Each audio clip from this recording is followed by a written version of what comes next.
should be ready to talk. Yeah, now I'm ready to talk. Now I'm ready to talk. Now I'm ready to have my yap session. Where's it at? First things first, I want to talk about some news I seen like 15 minutes ago on my timeline as I was scrolling, and I just wanted to read over this real quick, live react to it, and see if it's anything interesting on it. Modes in Black Ops 6 multiplayer at launch. Team deathmatch 6v. All of these are 6v6. Oh, they got a free fall is only 8. I remember it being 16. 2v2, 6v6, 6v6. Face-off variants. I want to know what that is. That sounds interesting. And hardcore. So TDM normal, domination normal, search and destroy, kill confirm. I feel whatever about kill confirm. Free fall, that's free fall, so we know how that's gonna play.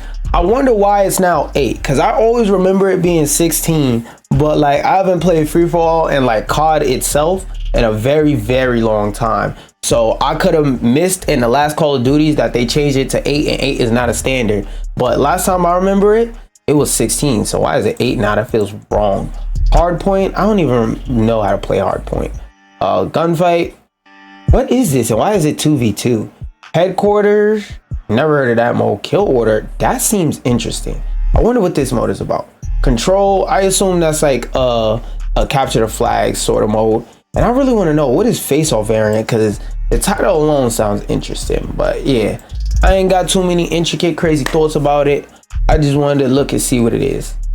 Oh, I saw this a few minutes ago too, and today the Xbox showcase came out, so this may overlap and may be in that video. So if you see me skip over it in that video, this is why. First off, where's my music? Here we go, it's right here. Pull it up. Go ahead, pause that real quick, and let's watch this trailer and see what this trailer here info. Let's see what this Expedition 33 trailer talking about. To disappear into nothingness. No, bitch, I exist. I wouldn't have bought it. Motherfuckers ain't had that $200 or they ain't feel like spending it. So no, I don't know. Their love for each other. We exist for as long as she wants. Okay. Yet understand. But this is a kindness. I'm not gonna lie, this piquing my interest. This piquing my interest a little bit. The plan doesn't change. We keep heading north. We aim for the monolith. I am not letting my... The thing I like about this game is that I heard it's supposed to be very linear, so that's the thing that's making me happy. And even though it's a turn-based game, and y'all know I feel kind of whatever towards turn-based games, if it's short, like if it's under, let's say 20 to 15 hours, I'll definitely play it. Tired of all these long ass games, bro. Never liked them in the first place. Familiar somehow. How you parrying a turn-based game? What the fuck? Is this turn-based like what's that Mario turn-based game? Like it's either Mario RPG or Paper Mario, where like you can still do interactions with Paper Mario, where you can still do like time-based stuff. Because if so, that looks cool. Because like I've seen stuff about this game, but I never really looked too deep into it. I just said, yeah, it looks pretty, but it's turn-based, whatever. If this game is not 100 million, trillion, billion, quintillion hours long, I'll definitely be playing it. Before their very eyes. I don't care about who's on the cast. You can have a star-studded cast and end up with a Mortal Kombat 1. I don't give a flying fuck. What the gameplay like?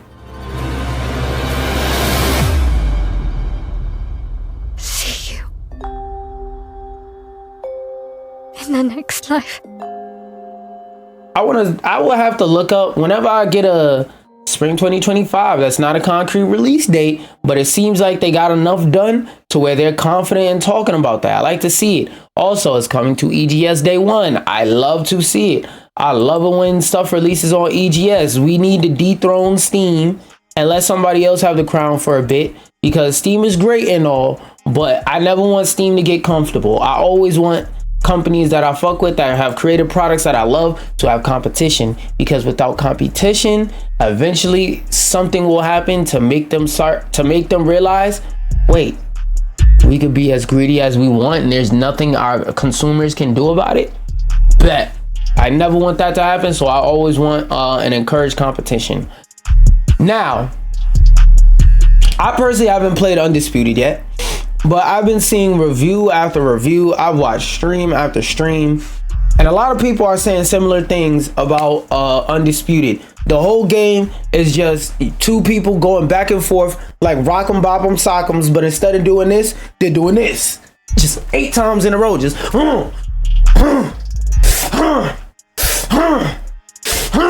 the whole fucking match is just people power punching you in the head in the domski like 60 times. And you sitting there blocking like this, like this, like this, and all types of shit. And the large ass power punches just beating the bitch out of you, and they just never get tired.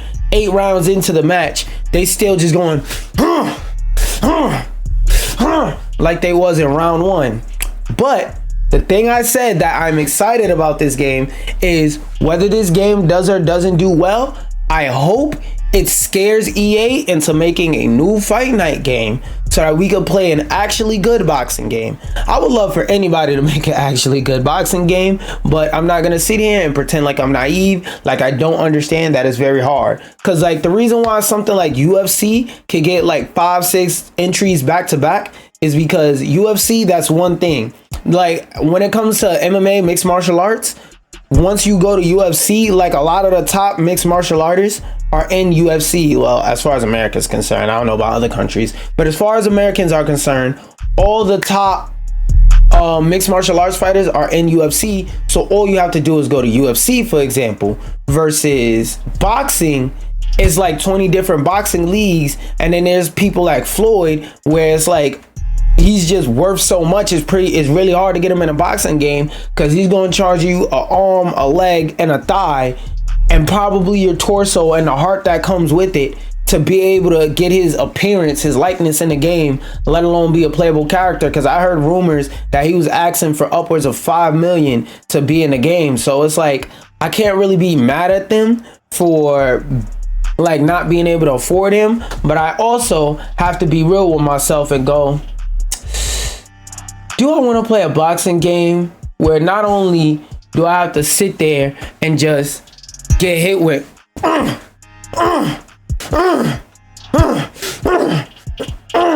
for 8 rounds straight and not be able to play as Floyd or Tyson on top of that?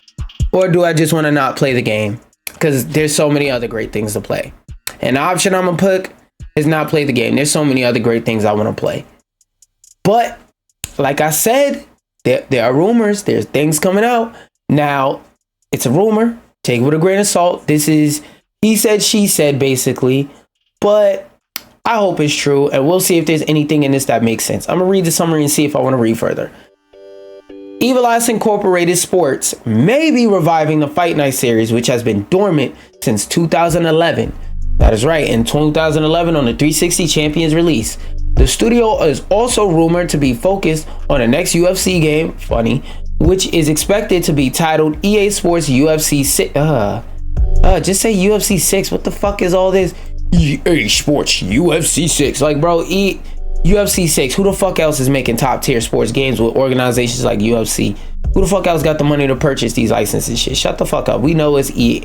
We know it's EA Sports. Niggas is calling it UFC 6 and release it in the year 2025. Development of the new Fight Night game has been paused and restarted multiple times. Ooh, I want to read about that. New game reportedly. Okay, no, this one's pretty short. This isn't the first time a Fight Night rumor has circulated, as it was reported by VGC back in 2021 that the studio had greenlit the project before pausing it to focus on UFC 5, which, from my friend that plays UFC 5, he's always complaining about how that game is in a fucked up state currently. So I don't know if that was the best bet. With recent rumors suggesting that the studio is now working on another installment of the UFC. Oh, is not. I thought it said not for a second and I misread it. Is now working on another installment in the UFC series. It's unclear how much of a priority a new Fight Night game will be for EA. According to Straw, who is Straw? I guess that's the source they mentioned earlier in the article. EA, quote, doesn't know when it will be coming, when is spelled wrong, but it is expected to be released on the current generation of console. So PS5, Xbox Series S/X, which means it should be what the f are you doing? Hey, 1 second. Buddy. We're not doing that today. Bed. No. Bed. Hey, pay attention. Bed. No. Over there. Thank you, sir. Don't make me raise my voice, sir. Do not lick yourself. That is nasty, sir. Alright, back to what I was saying. EA doesn't know when it will be coming, but it is expected to be released on the current generation of console, which means they expect this to be done. I don't want to give a timeline to it because there's nothing indicating a specific timeline, but if that's what they expect, that means most of the pieces that they need to fall in place, they expect to already have it fall in place. If we're assuming that this is true. Because by the way, when I read articles with rumors, I'm gonna tell you that it's just a bunch of rumors and a bunch of he said, she said, but I'm gonna talk about it assuming it's true because I just love to have fun theorizing about stuff. It is expected to be released. He also explained that the original plan was to launch the title between the next 2 UFC games, but that no longer appears to be the case.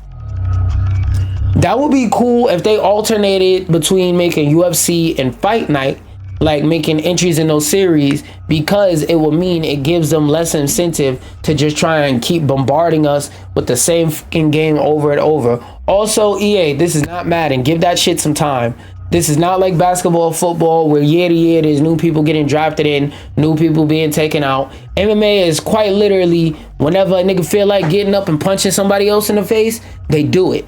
Maybe they get an endorsement here there that'll keep them some money on the side, do a podcast, an interview, so on and so forth. But UFC is pretty much whenever I get up and I decide, pay me to knock this person out, that's pretty much when it happens. So adding fighters in a UFC game is, not in a UFC / a boxing game is way more lenient than something like Madden. Don't make this a yearly series, bro. Give it 2-3 years to breathe. Make one game, have a team dedicated to after it releases, have a team dedicated to patching it, updating it, adding new events, things like that, and then start developing another one. Have the main team developing one, but have a smaller team inside that team dedicated to keeping up with the community and patching it and whatnot. That would keep the game in a very, very healthy state. Straw explains that EA has kept a close eye on Steel City Interactive in Undisputed, and that the studio isn't concerned about paying license fee for all of the boxers that would be in the game. Let me repeat that. The studio isn't concerned about paying the licensing fee. So, like I said, one of the biggest things that have kept a lot of people away from creating boxing games, besides general market interest, is if you're making a realistic boxing sim, to get them people in the game, it costs a lot of money. There's a lot of people nowadays that are business minded and gamers, and they know how much these video games can make. They look at games like 2K and see how much 2K make, and even though that's an unrealistic standard to hold a game to, they do not give a fuck. They do a little bit of research. They go type on Google, how much money does games make? What's the first thing that's gonna pop up? You know what? Let's test it. Let's test it. I'm gonna just type that in. How much money do games? This is most of the research that they do on a high end. Look, the video game. Actually, fuck that. We don't support Gemini over here. That shit sucks. The global video game industry is a $1 billion business and has been for many years. And 2022, the revenue from worldwide gaming market was estimated at well over 300 billion USD, with the mobile gaming market generating an estimated 248 billion, almost $250 billion. Most people are not going to look at the breakdown of how much an average game makes. Most of them aren't aware of the market. Most of them just know, in 2022, gaming made $300 billion. They be making billions of dollars off of these games. So they could side me a quick 2-3 million. That's how niggas think. They're not gonna do deep research. Most people don't do deep research. Most people are gonna go pay me or get the fuck out my face. And most of them have the ability to do that. because you need them more than they need you. If you're making a realistic boxing sim game, what are fighters that people are going to want to play as? Muhammad Ali, Tyson, Frazier, Isaac Frost, you know, these are like Sugar Ray Leonard. These are people that, Tank, Deontay Wilder, Tyson Fury. These are people that I would want to play as in a boxing game. And to be fair, some of them are Undisputed, but I'm assuming that most of the people in Undisputed are kind of characters they could get respectfully on the cheap, because if they can't afford 10 M's to play Floyd, they're probably broke. Let's be real. So let's keep going.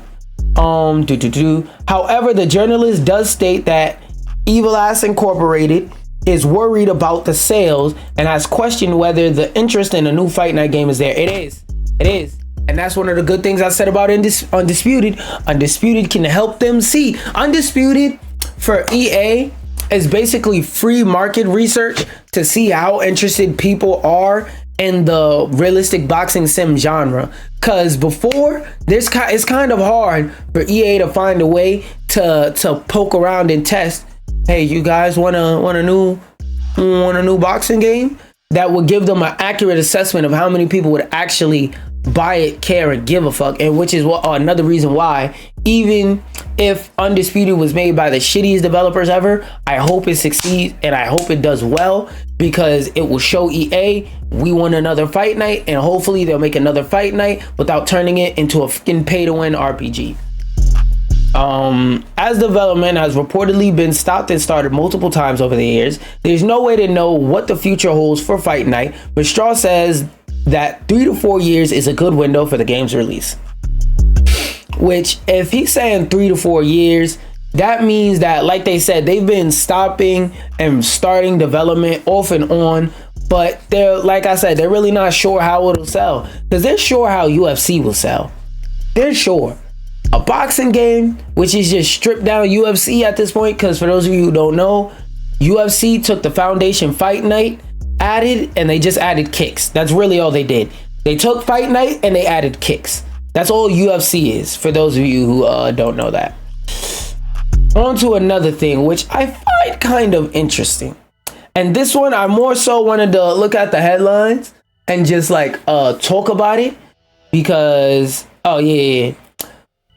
I'm gonna read this for you, and maybe we'll read a little bit into the article, but Microsoft pulls $1 Game Pass trial ahead of Call of Duty Black Ops 6 launch, as it did for Starfield. Now, I can understand why they did it for Starfield, because they probably did that shit for Starfield. Wait, hold on one second.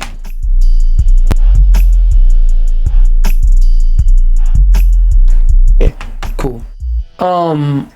What was I saying? Oh, for Starfield, they probably 9 times out of 10 did this for Starfield before it came out.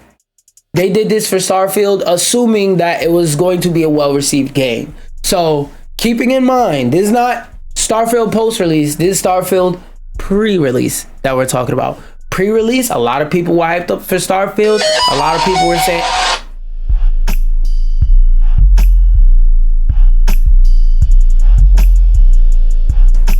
Okay, cool.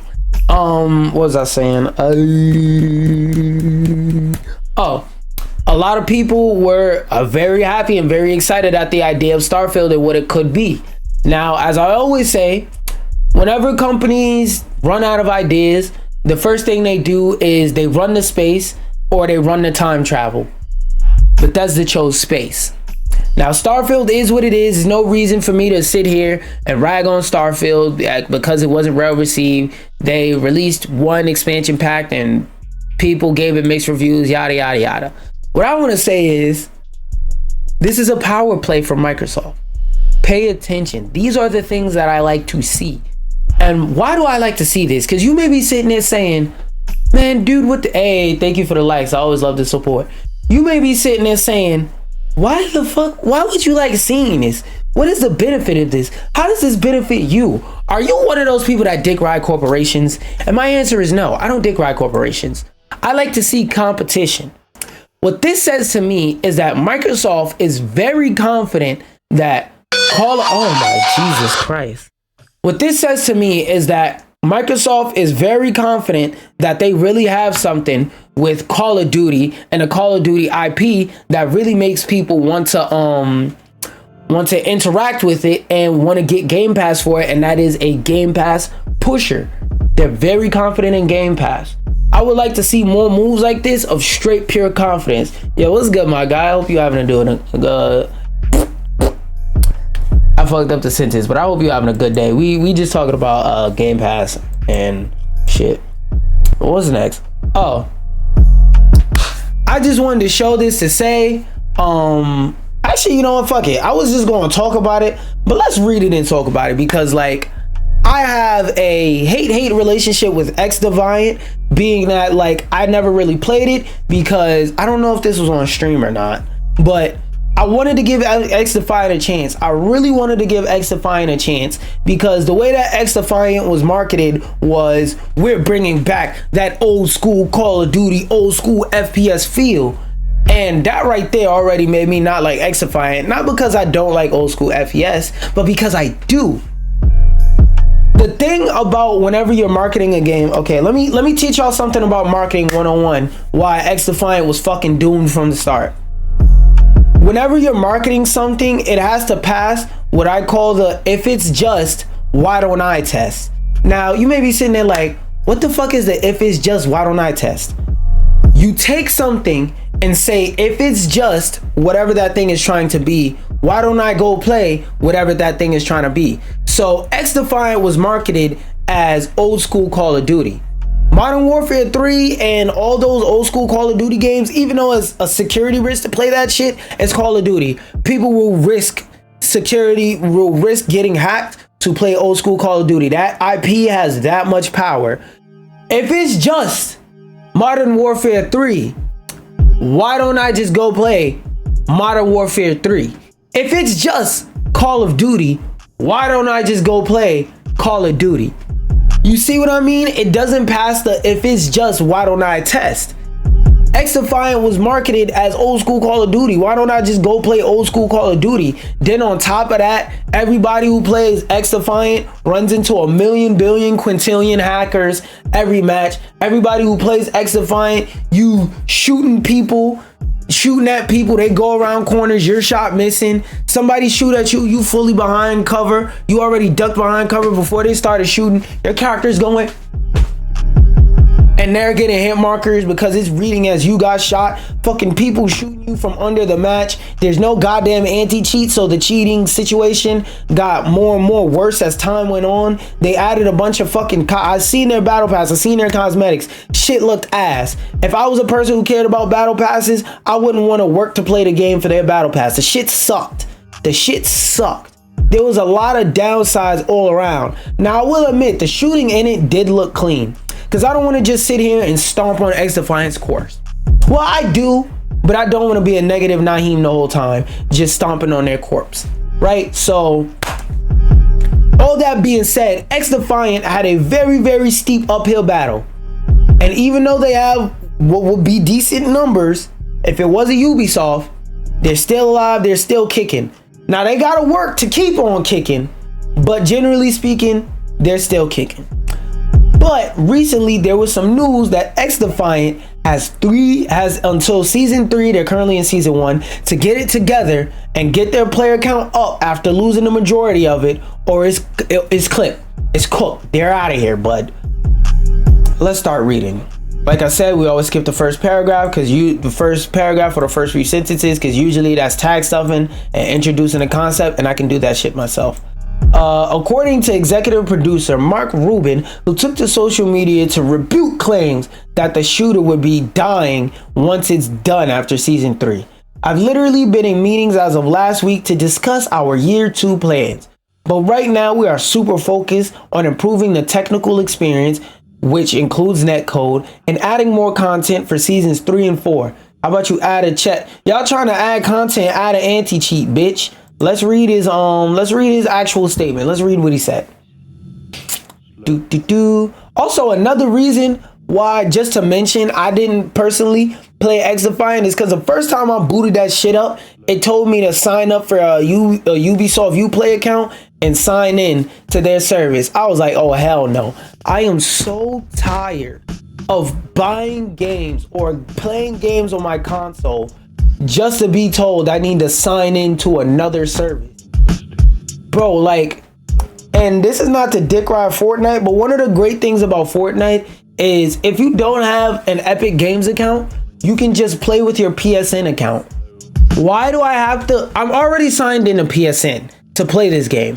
Why do I have to sign in to PSN to sign into something else? I don't want to do that. I'm tired of signing in the shit to sign in the shit to wait 30 minutes to log into an online game to take another 300 years to get a fucking match just for somebody to clip through the map and boom, boom, boom, boom, boom, headshot me with an aimbot through a fucking wall. It's not worth it, bro. I don't give a fuck. I don't care that much. I don't care that much. One of the things that I always praise Masahiro Sakurai's philosophy for is he is a big believer in not holding up or putting more barriers in the way to a gamer's access to a game.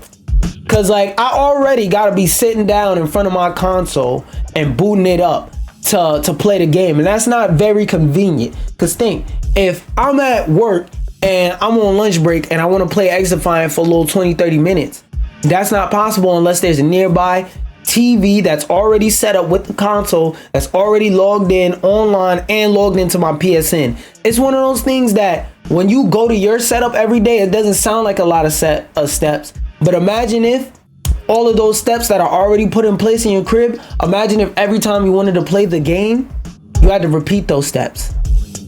Every step that you name is a barrier to entry. So making me do all this extra shit just to get into a game with a bunch of hackers, a shitty battle pass, fucking is Call of Duty at home with half the features, no story mode. It's made by Ubisoft, a studio not used to making shooting games, made by a bunch of ex-Call of Duty pros with no skill-based matchmaking, which for people who are good at Call of Duty, no skill-based matchmaking is fun. But according to Call of Duty's own studies, skill-based matchmaking is more fun for the average player. Top players are gonna get the fuck off, but the average player has more fun with skill-based matchmaking. So again, more reasons they had to have to continuously fight uphill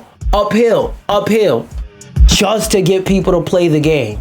We're not even at the point to where people are deciding if they're enjoying the game. We're still at trying to get on the damn game. But to wrap up the Sakurai point, his belief is to leave as little barriers to entry as possible. When you boot up Smash on the Switch, there's one screen before you get to the actual game.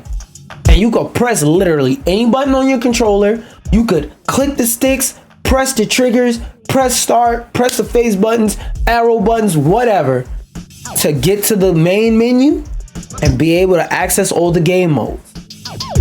There's ample enough online modes and there's ample enough offline modes. So a lot of these studios need to take more notes from the greats. You're putting up a lot of barriers for entry that people is not fucking with.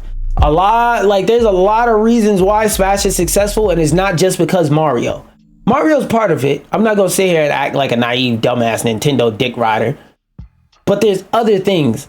Having a great IP can take you but so far, as Xify is learning, because another part of the allure of this game is that it has Ubisoft property characters. But right now, gun to your head, name a Ubisoft character that isn't Ezio. I'm pretty sure the average gamer can't do it. The average gamer can't do it. I played more than one Assassin's Creed game. You hold a gun to my head and say name a Ubisoft character that isn't Ezio, I'm not gonna die because I'm gonna say Sam Fisher. But the average person, you gotta be older to say Sam Fisher. If you never played Splinter Cell, you're gonna be cooked. You're gonna be cooked if I hold a gun to your head and say name a Ubisoft character that isn't Ezio. But yeah, to be crystal clear, we read that part.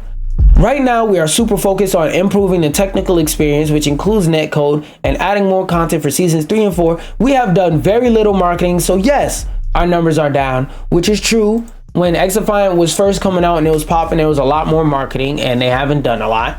So this is a fair point. We haven't done a lot of marketing, so our numbers are down. They haven't been bringing in new players, but that is just to give the team time to get the game in a better place before we do bigger spends on marketing to bring new players to the game and to bring back players that have left. Not gonna lie, if I had my clap it up button, I would hit it. So I'm gonna just clap with my hands. I respect this. I'm not gonna lie, I'm gonna keep it a buck. I respect this. He's basically sitting there and acknowledging, he's going, look, I'm not a dumbass, you're not a dumbass. I'm gonna be straight with you. No diddy. We know this game is not in the best state right now. So instead of marketing a game that's in a fucked up state, that's all types of broken and not working, before we do something that goofy, silly, and stupid, we would rather fix the game, make sure it works, make sure it's in a playable and enjoyable state, and then we'll push it out and market it to the people once it's good. Which I still am surprised that this game came out to in a fucked up way at all, because they had like 6 betas for this shit. Whew. Let me drink some water before I talk about this, because this one I also found interesting. Make sure if you sitting there watching this stream, watching this live, or you watching this watching a VOD on Google Tube, go get you some water. Go ahead, lubricate your throat. Your organs are crying, they screaming out, just like mine. But I've been sitting up here talking. What's your excuse?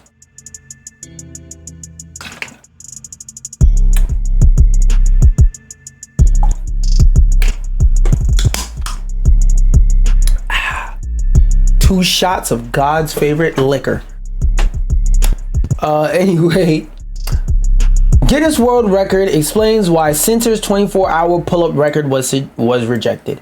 So, I'm gonna give you the short. Basically, this dude is a Call of Duty player. He broke the record for like the most pull-ups in 24 hours, is something along those lines. And while he was live, there's a clip where he's seen live on stream. He looked at his email and realized that Guinness sent him a email saying basically, because you did this record, excuse me, for charity, we can't accept it because we specifically have a rule against it.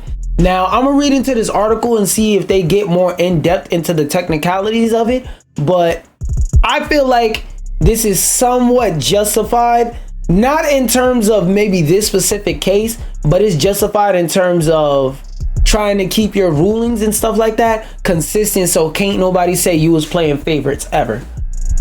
Skip the first couple paragraphs. On September 8th, 2024, Cincer beat the world record. Oh, actually, this is a clip. Just got word on my application for Guinness. Dude, they just said your application has not been recognized that of an individual or for the purpose of... Oh, yeah, I can't see the face cam.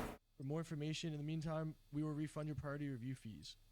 They denied my Hold up. Let me click into the actual tweet so y'all can really like see it in a larger player instead of that small ass corner. word on my application for Guinness. Hey, just turn your volume up. Said your application has not been recognized that of an individual or for the purpose of personal achievement only. For more information, in the meantime, we will refund your priority review fees. They denied my record because I did it for charity? Yes. Wait, I'm not even trolling right now. I swear on God, I just got this message from them. It said because it's not an individual or for the purposes of personal achievement only. I mean, he's just stuck in a loop and in shock, basically. But yeah, you get the point. You pretty much get the point. Let's see. He said in the midst of his stream, throughout his record-breaking endeavor, Cincer was sending all donations received directly to Project Purple, a charitable organization aiding those with pancreatic cancer. Also during the broadcast, he was advertising One More Rep Athletics and Fitness, a company in the United States. This also okay, so I'm gonna break it down. And I'm gonna show y'all, wait, hold up. Was it this tweet I tweeted under? Or was it something different? No, it was something different. Hold on. Let me go to my profile. Because I remember leaving a reply. Let me take that off screen. I remember leaving a reply to one of these tweets. There we go. Show more replies. Where's mine? Okay. So just to show y'all what I'm talking about, I said earlier 1:19 a.m. today. It's 6 o'clock. So I said this like 6 hours ago. But yeah, basically you could use this. Somebody could abuse this system and break a Guinness World Record and have it in the Guinness World Book of Records as essentially a free or very, very low cost advertisement. How cool would it be to put on the front of your fitness gym that the world record for the most push-ups or most pull-ups, whichever one it was broken here, and have a spot in the gym where the pull-up bar that he broke it on was right there. You could actually go do pull-ups right where he did it. That would be some really good advertising for a fitness studio, and it's gonna last a long time because it's gonna go in the actual World Book of Records. So people in the future may see that entry 2 years down the line and go, "Oh shit, for real? Oh wait, that gym's near me? Yeah, let me go take a visit." Kind of free advertising. And even though in this instance it's not that crazy, it's like, bro, just give the man his fucking record. It's like, it's a slippery slope kind of thing. So this specific case may not be that bad, may not be that crazy, but if they let the wrong people abuse these rules, it can get crazy. Its promotion of the charity specifically, he believes, has resulted in the submission being rejected. If you represent a business agent, that's why they denied me. He said that. Sensor has broken for the most pull-ups with over 5 hours remaining. Oh, so see?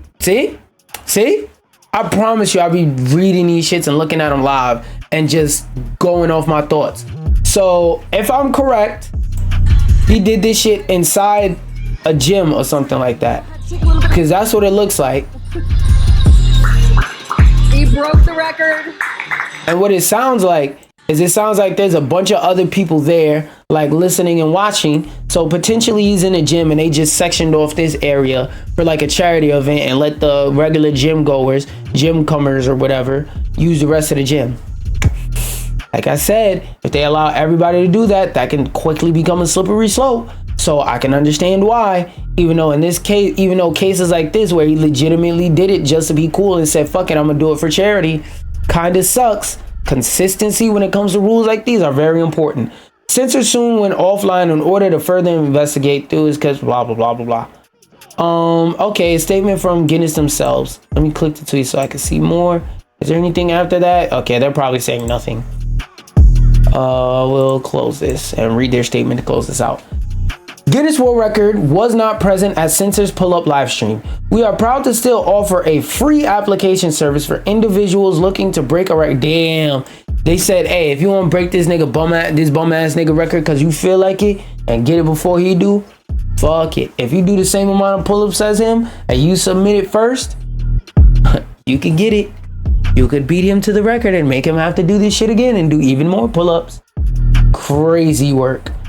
We are proud to do, and the process can be made faster via our priority service, but where businesses and brands are involved, there are associated fees.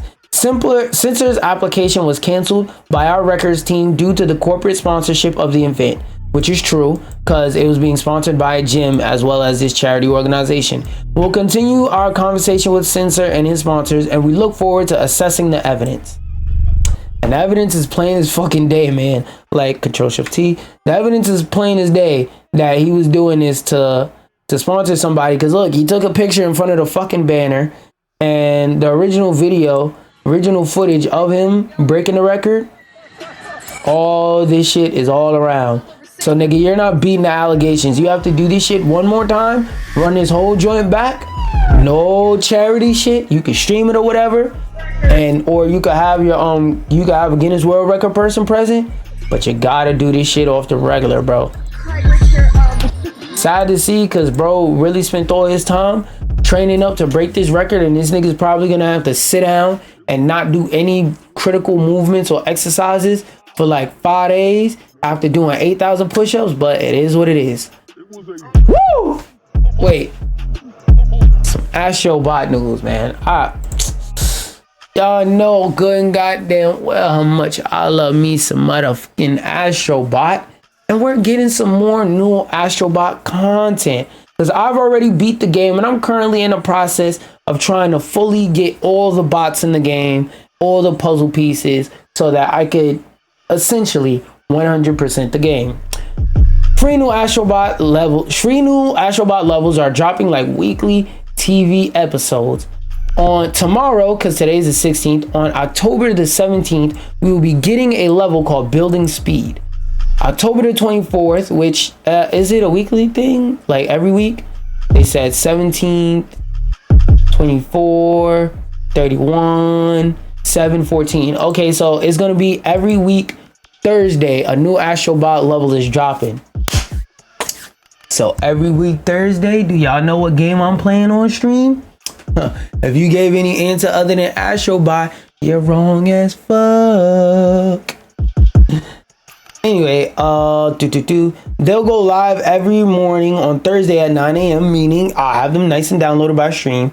Each level contains 2 new bots to rescue, including ones inspired by Stellar BBL and Helldivers 2. Can't wait to collect a BBL bot.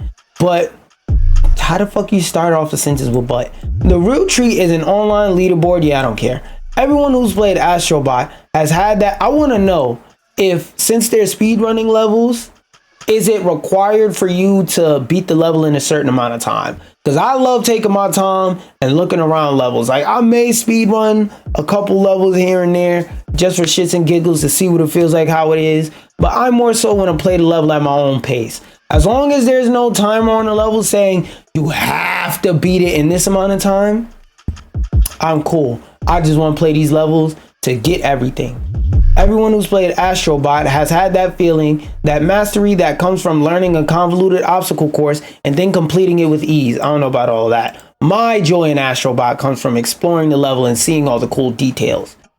Now we all get to find out how much we actually suck at the game compared to everyone else. These niggas ain't talking about me. They ain't talking about me. They ain't talking about me, nigga. I'm the everyone else. They ain't talking about me.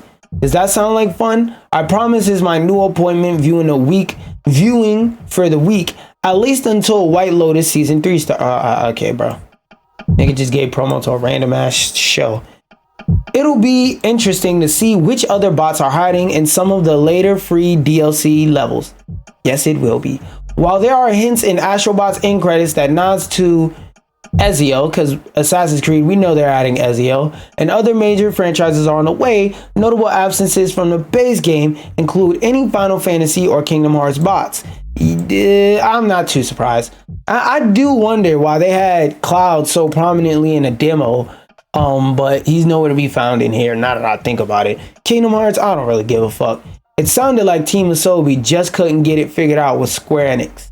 But yeah, Square Enix are really bitchy about how their characters are shown in other